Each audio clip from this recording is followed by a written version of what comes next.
But then I would lose the pleasure and honor of introducing Vedji. So here we go.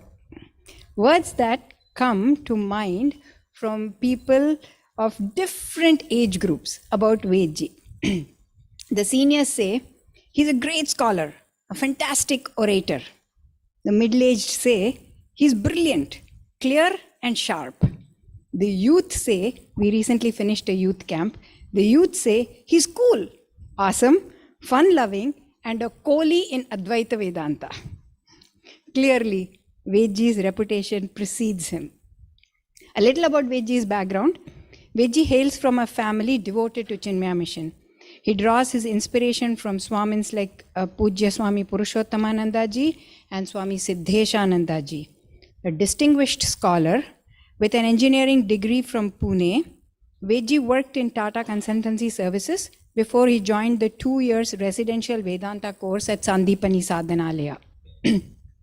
He studied under the guidance of Pujya Swami Tejomayananda and the tutelage of Swami Advayananda ji and Swami Sharadananda ji. After receiving his Diksha, Vedji served at Pune and has been serving here at CIF since August 2017. He has played a major role in spreading the teachings of Advaita Vedanta through his webinars, classes, camps, events. All of us have probably heard some talk of Vedji on YouTube or attended some classes here at CIF. He's a great singer, a professional tabla player, a cricket enthusiast, and a master storyteller. So buckle up and get ready for 5 days of enchanting talks on many problems, one solution. Welcome, Vedji.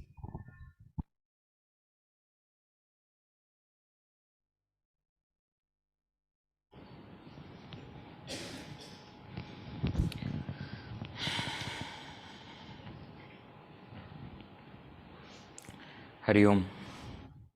Little sound. Am I audible online? Audible? Thank you for that introduction, Soumya Amma. New one, first time I heard like this. Let us start today's session with a prayer.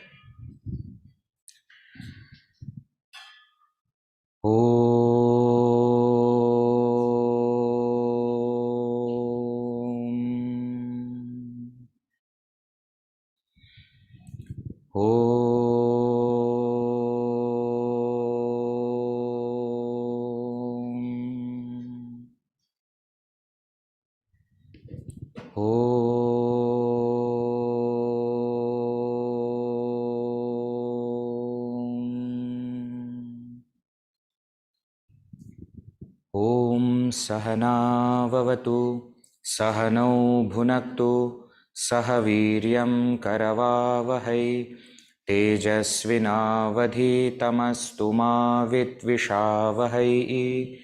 Om Shanti Shanti Shanti. Om Shri Ganeshaya Namaha. Om Shri Saraswatyai Namaha. Om Shri Gurubhyo Namaha. Samastajana Kalyani Niratam Karunamayam Namami Chinmayam Devam Sadgurum Brahmavitvaram Mukam Karoti Vachalam Pangum Langhayate Girim Yatkrupa Tamaham Vande Paramanandamadhavam Paramanandamadhavam.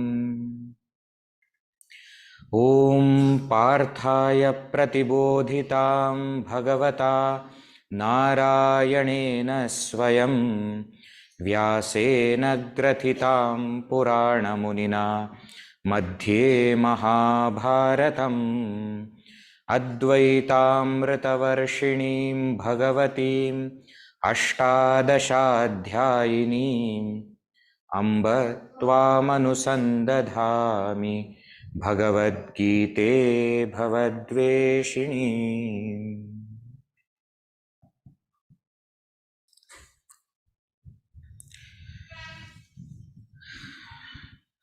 Welcome to the 5-webinar series on Bhagavad Gita.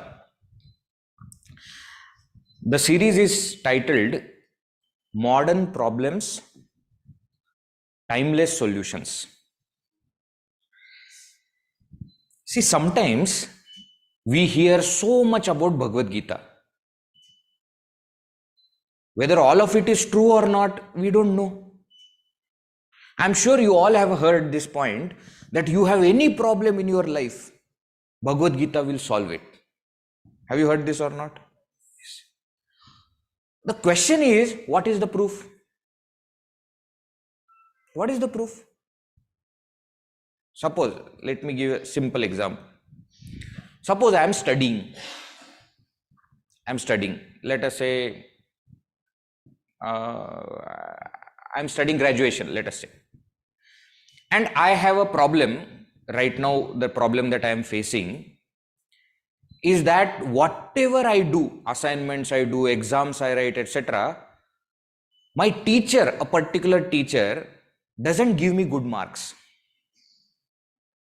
Whatever I do, that is my problem. Now tell me answer from Bhagavad Gita. No. Bhagavad Gita will solve it. It may, but the question still remains, where is Bhagavad Gita talking about all these things? We all say we are living in the modern world which is changing so rapidly, and we have, now chat GPT and AI, etc., and you don't know what are our problems, etc. And then on the other hand, somebody says that, every single problem in the world can be solved by Gita. How? In the name of Bhagavad Gita, we also have so many people telling so many things. On WhatsApp, etc., you keep getting messages. Bhagavad Gita says. Sometimes it is a very funny message, because when you read what it says, why will Sri Krishna say anything like this? But you see, that is how people are. When they want to make sure that their voice is heard, they say that this is said by some great person. I'm sure you all have, got such messages. Dialogue between Swami Vivekananda and Ramakrishna Paramahamsa. That message was going round and round for many years. And if you really read the questions that they have put under Swami Vivekananda ji, you wonder, why will Swami Vivekananda ji ask any such questions?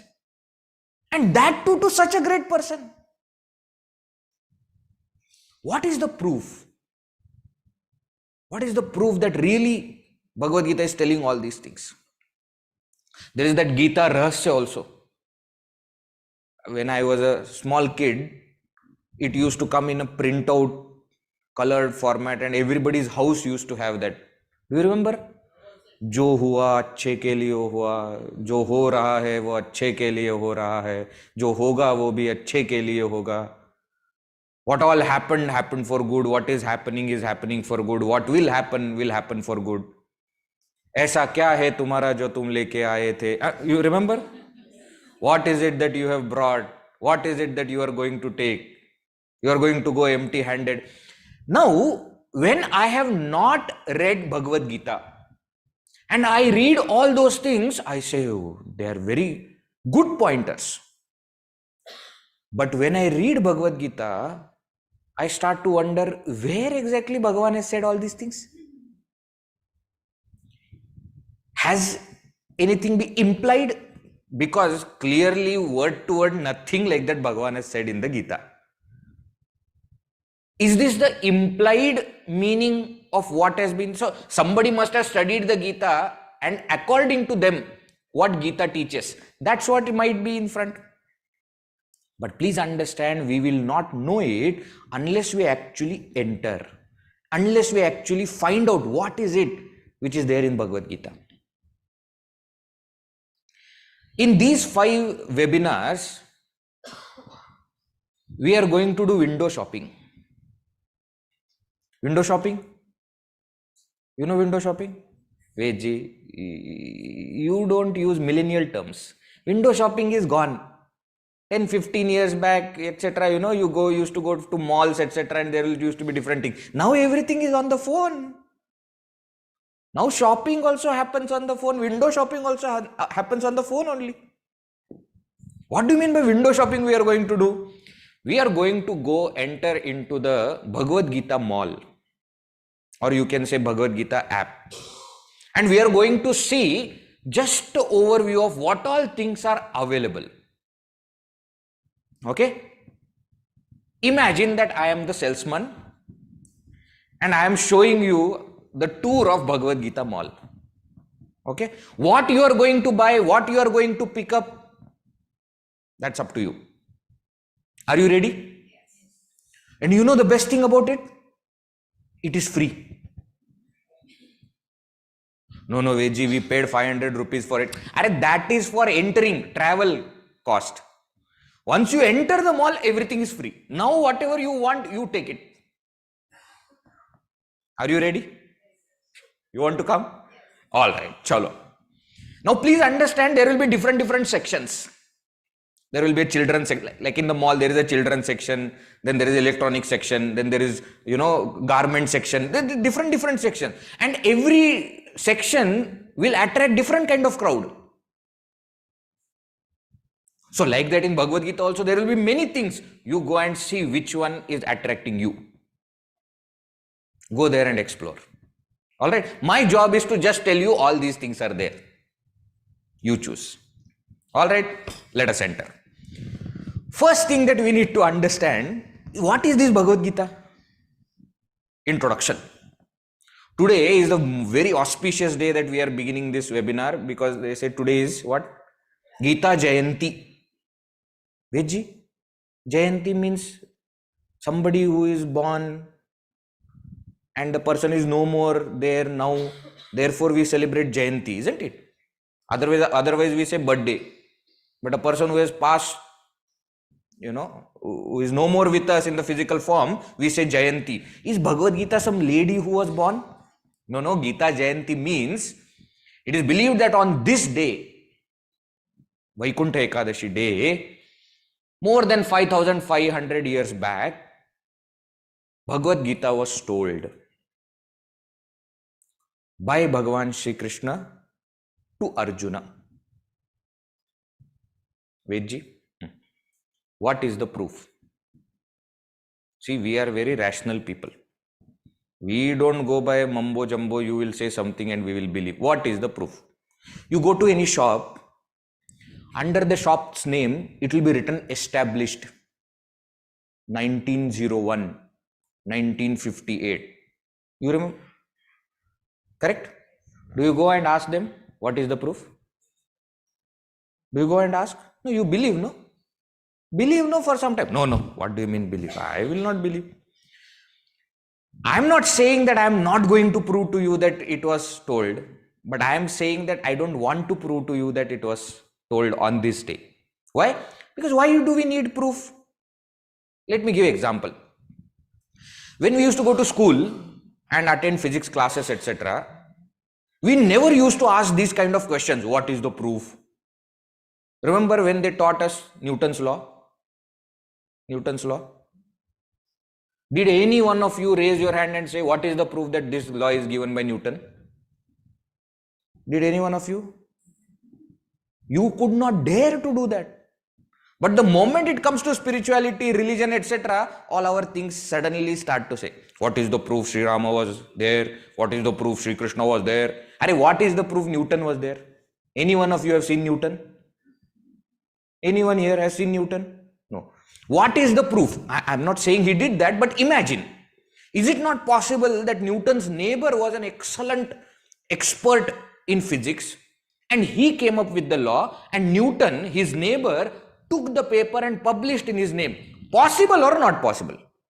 I'm not saying he did that, please. No, don't make news headlines out of this. I'm not saying he did that, but I'm saying, is it possible or not possible? Possible. Did we ask? To such an extent that in physics they used to teach us things which are proven to be wrong. Still they used to teach. Bohr's atomic model. I still don't know why I remember all these things, but now bear with it. Now what can you do? I remember, now you have to go through. Bohr's atomic model. Did we all study? And they taught us as though that is the final model. 2 chapters afterwards, they said Rutherford's atomic model, Bohr's atomic model was wrong. Now, when you are printing, you know it is wrong. Why are you teaching? But we never asked them this question. Then after some time, they went on to say that no, proton, neutron, electron, that model is correct. Rutherford's model is also not. Why? Because there is a system of teaching science. First you understand Bohr's model, then you understand Rutherford's, then you understand that both of them were wrong. Why were they wrong, you understand, so that you can understand the third atomic model which is accepted today to be true. Maybe after 50 years that also will be disproved and something else will be proved, but that is how the science grows. My point is not why did they teach. My point is none of us asked them the question, what is the proof? Why? Because what was said was more important than who said it. Do you agree? Even if the Newton's law of gravitation was derived by his neighbor, again I am telling you, I am just giving example. Even if it was given by his neighbor, but still Newton's law works. That is point number 1.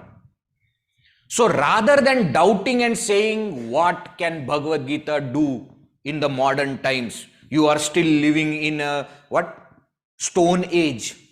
You still think Gita can solve. Before making all these passing judgments and comments, at least see what is it which Bhagavad Gita tells. I heard a very beautiful thing in Sanskrit. I am going to translate and tell you. Don't reject anything without analyzing. And don't accept anything just because it is ancient. See, this is called rational thought. What is it saying? Don't accept something just because it is ancient. But don't reject it also without analyzing. We need to have that balance in life. Nowadays, we somehow have become, gone into this habit that we have very radical opinions about everything. There is no balanced opinion on anything. I'll give you an example. If you love Virat Kohli, then you must hate Rohit Sharma. This is how the world is going nowadays. Why? Why can't I love both? No, that is not allowed. If you love Gautam Gambhir, then you must hate MS Dhoni. You see? Why can't I love both? All 4 of them played for India only now. Why? Because we have gone into that habit that we have very radical, strong opinions about everything. So either we accept everything blindfolded and don't question, or we reject everything without even inquiring. I am asking you to just be little more balanced for next 5 sessions. Hear out what all we are discussing. Hear out it with an open mind. And if you find that it is of no use, reject it. I have no problem. But I am saying don't reject without analyzing it. I am not asking you to accept every single thing that is being said. No, you should not. We are raised by such great Mahatmas who said don't accept because I am telling. We have Gurudev Swami Chinmayananji, whose photo you can see on screen. He used to say, never accept anything because I am telling. Longer the beard, greater is the suspicion, he used to say. And he had very long beard. So he used to put hand on that and you say, longer the beard, greater is the suspicion. You ask the questions, why? You think. And after thinking, if you think that this is good, take it. If you think this is not good, leave it. But think. Let us not be extremely opinionated about every single thing that is given in the ancient time is good. Let us not be opinionated. But at the same time, let us not say that everything that is ancient is wrong. Let us have balance. Let us see which of it is helpful to me, which of it still works, let me take it. Which of it does not work, we will leave it. That is how every single science works. I am going to go back to the same example of physics. Suppose somebody wants to study physics. What does he do? What is the methodology? The methodology is, first you study all the laws which have been discovered so far by previous scientists. And then based on that, you develop your own research topic and do more research. Right? Suppose somebody says that no. I don't believe in anything that happened in the past. So what? So I have decided what?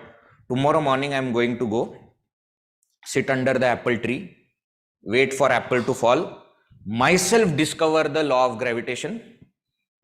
Then I will enter into the bathtub, water will come out, myself I will come up with the law of displacement, Archimedes principle. I myself am going to go through all these things. What will you call such a person? Idiot. You said it, I never said. Okay, we will call that person. Why? Because something that is there, study. You may accept, you may not accept, but study. It is foolish to say that I am going to reinvent the wheel without understanding what is the wheel. Isn't it? In any science you take, mathematics, chemistry, history, geography, music, sports, anything you say, they first study what has been already done, and based on that they contribute in the entire process, in that subject. Same way here also, let us see first what has already been told.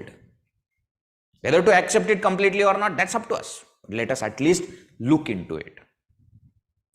Right? So when we start to live our life, when we have lots of questions, most of the times we go to people whom we have faith who will solve our problems. True or not? Generally, we don't go to our parents. Generally, you have to cross a certain age limit to realize that actually parents only can solve our problem. That requires little maturity. But till that time, we feel that all our problems will be solved by our friends, who themselves are in problems, but they are very good in giving solutions to other people's problems, just as we are. We are very good in giving advice to other people. What you should do? I broke up with my girlfriend. What you should do? I will tell you. Come. Then I give entire thing. See, first thing, don't worry. These things keep happening. Why? How? And you wonder how this person is so balanced and telling you, because he has not broken up. He is not in the problem, so he is solving. We are very good in giving advice to other people. Whether it works, does not work, we don't know, but we go. After some time, it happens that when that person is in the same problem, interestingly, he comes to you, telling the same things which you told. And then what you should do? You should also tell the same things which he told. But we go to that person because we think that he can solve our problems. Isn't it? Now let us analyze, when we have little deeper problems, who is it that can solve these problems? Why? Because there is a limit to which our friend can help, our parents can help. You suppose have simple problem. My chappal is broken. In nearby area, which is a good place to get it, so somebody can tell. But suppose there is a deeper question. Why at all do we wear chappal? Now remember, the same person cannot solve that question. Now you still go deeper and ask questions. Why at all we walk? What is happening now? As your questions are becoming deeper and deeper, you need different kind of people who can answer this. Isn't it? Imagine you go to that shop where he is stitching the chappal, etc. The cobbler, mochi. You go there and suppose you ask such questions. Very deep questions. First of all, he will behave as though he doesn't understand the language that you speak. Why? Because he thinks you are an idiot for asking all these questions. Why? It will not work. You are asking the wrong person. It's not that the question is wrong. The question may be right, but to whom it is addressed, that person may not be right. Then where should I go? All of us go through such deeper questions in our life. Not that all the time we pursue those questions, but we do get such questions. In our life, sometime or the other, some, terrible situation happens, some crisis comes in, or, some bad situation takes place, bad thing happens, accidents, etc., etc. And when we see life in a little closer way, then we have this, existential questions. Existential questions. When we see somebody dying, then we suddenly start asking questions. What is life? What is the goal of human life? Who am I? From where have I come? Where should I go to get answers to all these questions? You have come to the right place. The Bhagavad Gita Mall will answer all your questions. So number one, first point that I want to highlight to you is, there are questions in life which are philosophical in nature. Philosophical in nature, deeper questions, existential questions. You can't go to worldly science to get answers of spiritual questions. You have to go to the right place, isn't it? You go to electronic shop, you will get electronic things. You go to a garment shop, you will get garment things. So if you want to know deeper answers to your deeper questions, you must go to the science that deals with the deeper topics. Bhagavad Gita, number one, is a spiritual text. And therefore, it will deal with spiritual questions and their answers. Point number one. Second, sometimes our questions are not that deeper, but they are very important questions. You are not asking about what is the purpose of human life, why am I born, etc. But you are asking more personal questions. I get angry a lot. I get attached to somebody a lot.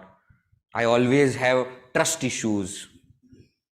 I have stress issues. I get tension. Anything that I want to do, I have tension. I have fears, lot of fears are there. How to deal with all? Now, these are not existential questions, so to say, but these are very important questions. Why? Because my everyday life is dependent on these things. They are not strictly saying professional questions. Which job should I take? Not that kind of questions, but these are more to do with your everyday life, which decides your every single moment. Now there are these kind of questions also, which also will be answered in Bhagavad Gita. Vedji, you are again making promises and not telling. Yes, I have 5 sessions. No, wait. Before releasing the movie, you must release the trailer. And the trailer should be such, nowadays, the movies that they make, they don't even know how to make trailers. Because in the trailer only they tell the entire story. And then who will go to watch the movie? And you should just show little bit, and then little curiosity should remain. Today you are attending this free session which is on YouTube. First session is always free. The second session only for those people who have registered for the webinar. So if you have not registered for the webinar, you will have to register. Why? To know the answers to all these things. Where exactly Bhagavad Gita talks about stress management and fear management and anxiety management. Where is it talking about anger issues and how to control?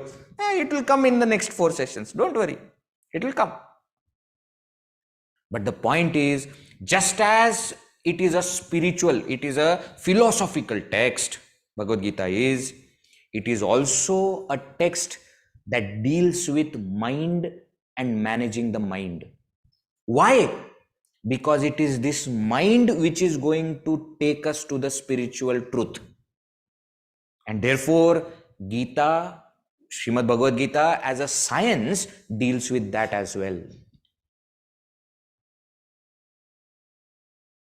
Those of you who have studied Bhagavad Gita before, at the end of every single chapter, there is a common thing that we say, Om Tat Sat, Iti Srimad Bhagavad Gita, so Upanishatsu. Two words are used there, Brahma Vidyayam, Yoga Shastre. Brahma Vidyayam, it is going to give me that spiritual knowledge, but it is also going to give me practical means to reach that spiritual knowledge. So Bhagavad Gita is the text that will show me the highest spiritual truth, but it will also tell me how to manage myself, my mind, my actions, my relationships, my life, so that I can reach that highest truth. It is going to teach me both. So in case you have existential problems, or in case you have practical personality problems, or rather than problems, little adjustments that are required, both will be answered in Bhagavad Gita. Now let us come to the third point. I don't have any existential questions at all, Vedji. Actually, I am fine. All these, unnecessarily there are people who become very serious suddenly and start asking philosophical questions. I am not that kind of person. I am a chilled person. And yes, these other questions that you ask now about anger and about tension and about fear, etc. Sometimes I get, but I don't pay much attention to it. Very good. Then what are your questions? I want to know how to make more money. I want to know how can I get food without working for it. I want to know that. How can I get married to Aishwarya Rai? Okay, I need to change the example now. For such a long time I used to give example of Aishwarya Rai, and that if I want to get married to Aishwarya Rai, there is other side to it also. No, she should also feel like getting married to me. She doesn't know I exist, and the problem is she is already married. Isn't it? All these problems are there. But I have these kind of questions. How can I get what I want? I want to become the best businessman in the world. Actually, no, I don't want to become that, but I want the money of the best businessman in the world. I have these kind of questions. Will your Bhagavad Gita answer this? Sometimes, when we go to a right person with wrong questions, that person corrects our questions. It happens or no? When we go to a right person with a wrong question, the person corrects our questions. Bhagavad Gita will do that if in case you have all these questions. Why? Not that it will not answer you, it will answer, but it will still answer a deeper thing, and it will tell you what you should be asking about.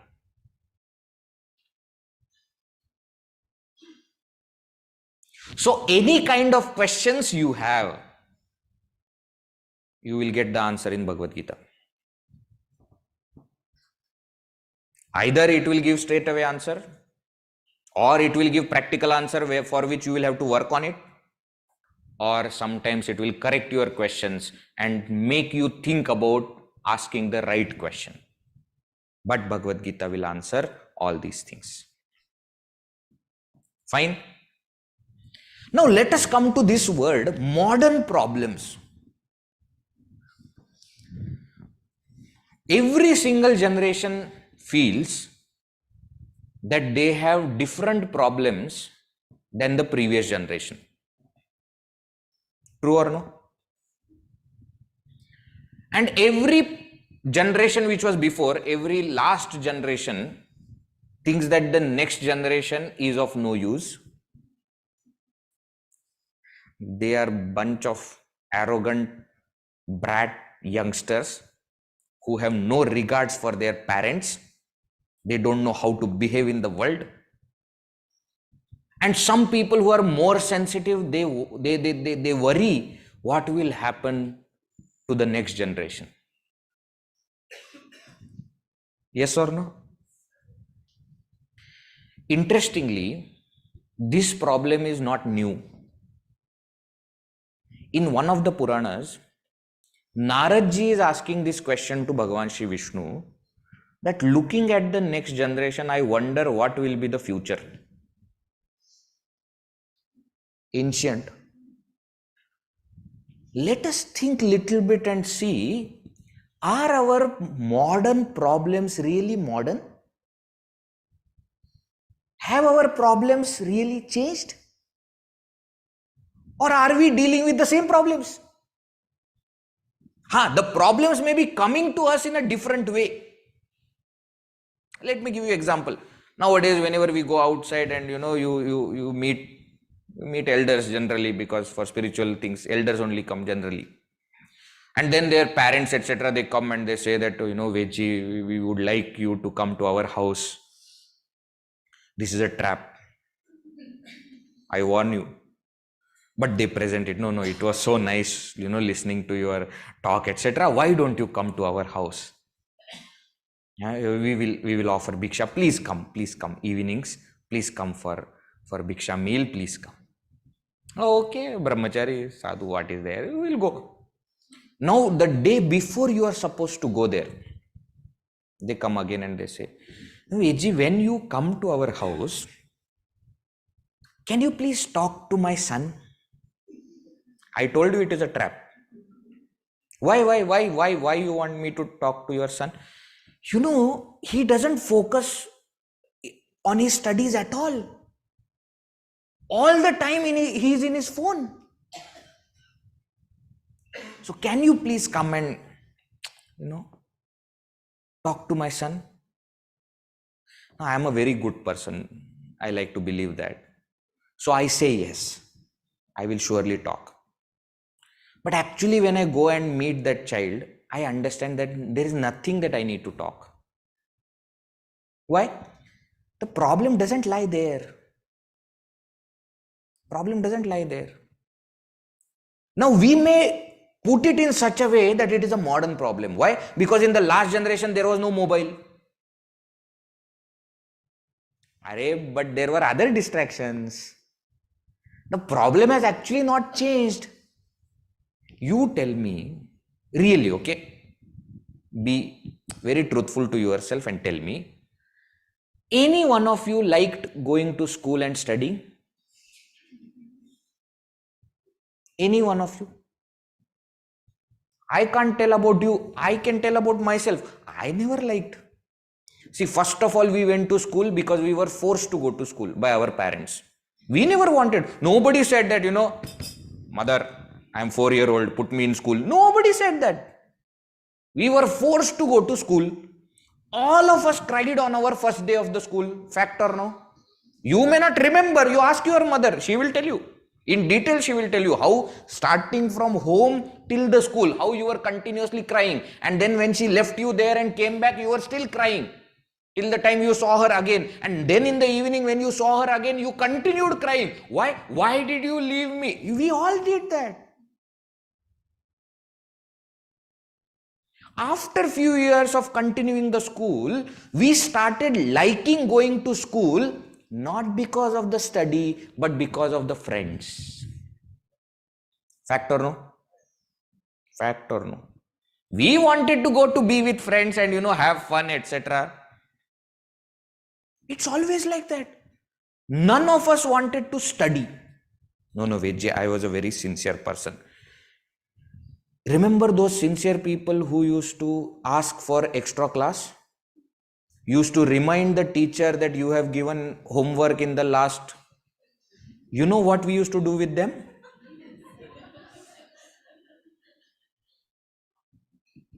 Maybe 1 or 2 people in 60 people's group, maybe like that, who wanted to study. Actually speaking, even they didn't want to study. They liked doing, therefore they did it. Just as somebody liked playing, therefore they wanted all classes should be converted into PT classes. Isn't it? We should play. Whatever subject I liked, even I have 2-3 classes of it, I didn't mind. Mathematics, have extra. But the moment history comes, ayyo, history. Actually, none of us liked studying. We went to school for different purpose. And mind you, we scored horrible marks as compared to today's generation. As compared to what kind of thinking that they are doing now at the school level, we were nowhere close to that. In case you have forgotten, I am reminding you. You know, my son, last year he got 95%. This year he has come down to 92. My dear, how many marks did you get when you were at the... See, our time was different. How? If I never liked going to school, my wife did not like going to school, you think my child will like going to school? That child has your genes. But we always try to put it in such a way that it appears to be a modern problem. Today's education system is very bad. Even 50 years back, education system was bad. Probably 150 years back, there was no education system only. What are you talking about? No, Ved. It's okay for you to say, but what we are facing, we are facing. I am not saying you are not facing problems. I am saying stop calling them as modern problems. Why? Because the problems are not modern. Problems are same. Situations have changed. The way the problems come to us may be different, but the problems are same. It may be put it in a way that I am spending too much of time on phone and therefore I am not studying. But the main problem is I don't want to study because I don't like it. That's the problem. The same problem that I had. The same problem that my parents had. That has not changed. All our so-called modern problems, if we really think about it, are not actually modern. They are universal problems in all generations, at all times, in every geography of the world. People have same problems. Don't glorify yourself by saying we are modern people, we have modern problems. Nothing. The only difference is 2 generations back they used to sit on the ground and discuss these problems. Now you sit on the table and discuss the problem. That is the only difference. You are still discussing same old issues. So really what we call as modern problems are not modern. Nowadays, this AI, artificial intelligence is coming, and I read some articles, etc. They were saying that AI is going to take away all the jobs, and therefore people are in tension. Do you remember in 2000, the same people were in the tension because computers were introduced? Do you remember? You will probably remember more than me, because I was small at that time. I didn't understand half of the thing, but you remember very clearly. Same kind of thing was created. Oh, once the computers come, all the jobs will go away. What will humans do? Anything happen? Anything happened? Did the jobs decrease or increase? Increased only. You know why? Because computers are introduced. Human intelligence is same. Why? A person who can intelligently use computer is still required. We have moved from Premier Padmini to Mercedes. Pickup is more. Horsepower is more. But intelligence is same. Now in a better vehicle, but the way I think about driving is same. That time had different problems, this time has different. Actually, the problems are not different. The way they come to us is different. Today they are saying AI will take away jobs. That time they were saying computers will take away job. Before that, there was an era which said that if machines, these machines were introduced in every single factory, etc., that is going to take away the job. Actually, nothing has taken away anything. With the changing times, we will have to keep changing. That's it. We don't have to be bogged down under all these things and say that, today's situation is very grave. Nothing.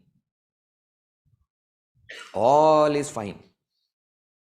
So what we call as modern problems, those are actually not modern problems. The problems are same. The way we are thinking about them, the way we are discussing them, that may have been changed. So don't get alarmed when it is said that modern problems and timeless solutions. Why? Because actually the problems are also timeless, and therefore timeless solutions will work. The problems have not changed. How will the solution change? And therefore, when we say that how can today's problem be solved by something that was told 5,500 years back? Because number one, the text that was written 5,500 years back doesn't deal about that time's problems. It deals about universal problems and universal solutions. And what we call as today as modern problems are also actually universal problems. All right. Therefore, any problem that we have, we can find solution in this timeless wisdom of Bhagavad Gita. It is not a surprising thing. It's not a surprising thing at all. And even now, if you think that how can that solve this? You tell me one simple thing. What has changed in these many years? You tell me. The change that has happened is only in the outside world. The way we dress, the way we speak, the way we live, all that might have changed. But who we are, what we are, is still the same. When I was in engineering, when I was studying, I used to have one very pressing question. My uncle, one of my uncles, he was a mechanic. He is a mechanic. I always used to wonder, every month new cars are coming. Okay. And this man has not studied engineering in so much deep, etc. How is he able to, repair all cars? So what I used to do, this is a serious question. I thought it is serious. It may not be serious for you. I thought. So I used to go there and sit and see when the new car comes, how does he react? What is he doing? I was expecting in my head that there will be a book. Manual will be there. And he goes there and refers to what is where, etc. But I observed there is no book. Somebody comes and tells this is the problem. He says, okay, no problem, I will check. And he goes bottom down and then doing something. Then finally one day I asked, I said, see, you are seeing that car for the first time. It's a new car, just now it has come in the market. Do they, the car company who is producing this, do they send you something of how to repair? I'm sure they cannot. In India, to 100% they cannot. Because mechanics are there on, every single corner there are mechanics, and most of them are unregistered also. They just know the trick and they solve the matter for you. Do they send you something? How do you know? He gave me an answer at that time. He said, once you understand the soul of the car, you can work on any body of the car.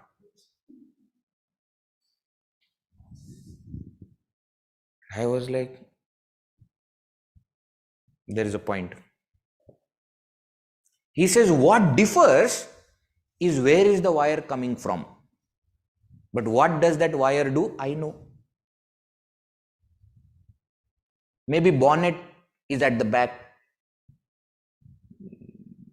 the machine, etc. For some vehicles it is at the back, for some vehicle it is the front. That only changes. But what does every single part do? Accelerator is still working as accelerator, the shaft is still working as a shaft, the motor is still working as a motor, everything. The engine is still working as engine, 4-stroke engine, 2-stroke engine. We know what it does. Yes, some cars are petrol driven, some cars are diesel, some cars are LPG, some cars are CNG.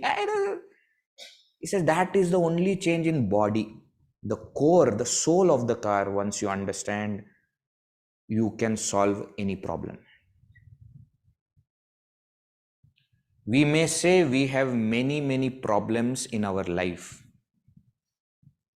but there is a core problem from which all our other problems are coming from. If we understand that, we can solve all the problems.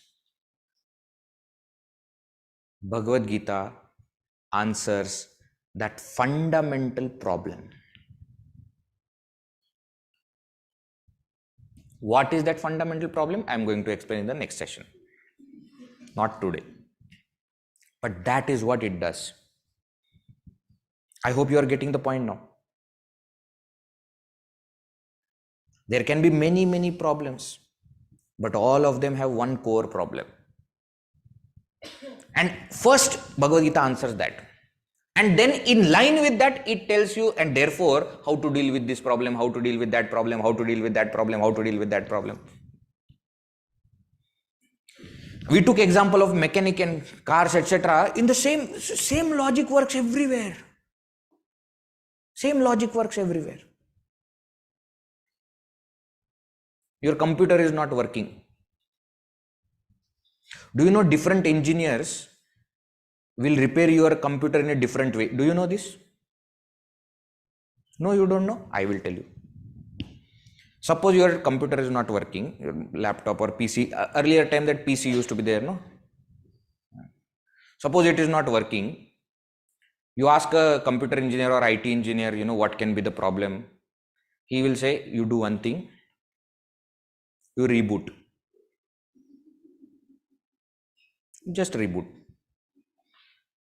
You ask electronics engineer, he will say, what you should do is, inside that CPU, there is a silver color plate is there. You remove that plate, clean it and put it back. It will work. You ask a mechanical engineer, he will say, give 2 times from this side, 2 times from that side, it will work. And interestingly, all 3 are right. Why? Because none of them have understood what exactly is the problem and what is the solution. I am giving example of engineers. Please, all engineers, don't feel bad. I am one of them. Therefore, I am giving that engineers. No, you should always start by criticizing your own profession. It is the fact. You go to doctors, same thing. Actually, doctors, don't feel angry, but fact of the matter is, actually, we have still not understood what is the actual disease. We are working on the remedies based on what is the symptom. You may say that in Ayurveda, no, we don't work on symptoms, we work on the cause. Yes, true, but still we have not understood how does the disease arise and what should be done that disease will not arise at all. We have not yet understood. Some of you are doctors and you are moving your head. That means I am right. And you go to the doctor also says, up to here I can do, rest of it is Bhagwan's. Then you get more scared. Itna sara mehnat karke tumne MBBS kiya and then you are telling me you cannot solve the problem. What is this? But that is the fact of the matter. Why? Because in the world, at the core of every single thing is that essential problem which none of us are thinking about. We are still dealing with the paraphernalia, the outer thing. The core problem we have not yet understood. All our problems may be worldly, but the core problem is spiritual. Why? Because I am having all the other problems. You may say, I am not interested in spirituality. You may think that you are not interested in spirituality, but the fact of the matter is you are interested in spirituality. Maybe you don't know what is spirituality. That is the only difference. Right? And therefore, the core problem, which we will be discussing in the next session, and then we will see how Gita answers that, and Gita also answers all the other doubts, other questions. In the coming sessions, let me just tell you what all things we are going to see. In next session tomorrow morning, we will also see some of the myths about Bhagavad Gita. What we have heard about it, and let us try and see and analyze whether those things are true or not. Those are the things that we are going to see. We are also going to see the uniqueness of Bhagavad Gita, how Bhagavad Gita is a special text, and why out of all the texts you are asking us to study that. That also we are going to see. We are also going to see how we can apply Bhagavad Gita and the knowledge which is given in it in our everyday life, whether it is a personal life, whether it is a professional life. How can I apply it? Okay. And then at the end, we will also understand how exactly should we go about and study this Gita. So these are going to be the general topics that we will be seeing in the coming sessions. As I said right at the beginning, please keep an open mind. Don't accept because it is ancient, but don't reject without analyzing. Please keep an open mind. Give the salesman 4 more hours. 4 more hours. Give the at least give yourself, actually, not even to me, give yourself this 4 more hours to understand this. And then you are free to decide on your own what you want to do. All right. I congratulate all of you for taking time out of your life and coming here to discuss about one of the most important aspects of your life, which probably has been neglected for such a long time. Today is a very, very auspicious day, and you have done the right choice of doing this webinar. Congratulations. As I always say, please take your right hand up. Please turn it, bend it, pat on your own back saying that well done. Der hai, durust hai. At least now you have come on track. Let us see how we go forward. All right. Sufficient for today.